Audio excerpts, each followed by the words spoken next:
Bonjour monsieur. Bonjour. On vous rencontre à la préfecture, vous venez de déposer votre dossier de candidat pour les prochaines législatives des 11 et 18 juin prochains. Qu'est-ce qui a prévalu à votre candidature?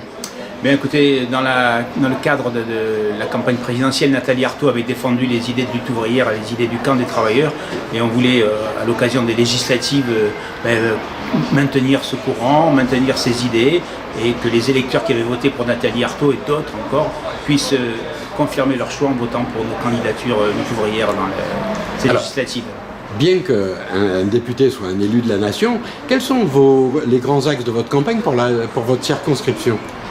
Dans notre circonscription, comme dans beaucoup d'autres, le gros problème c'est le chômage, et donc un de mes axes, ça sera effectivement d'exiger ou de demander l'interdiction des licenciements. Voilà, on pense que c'est absolument impossible de voir des entreprises faire des profits, de continuer de licencier.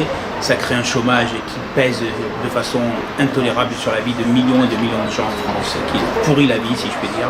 Donc une des premières mesures, ça sera l'interdiction des licenciements, et pour ça on pense qu'il faudra des luttes sociales, il faudra que les travailleurs se battent pour l'imposer. Quelle est votre réaction à la nomination du Premier ministre et hier du gouvernement?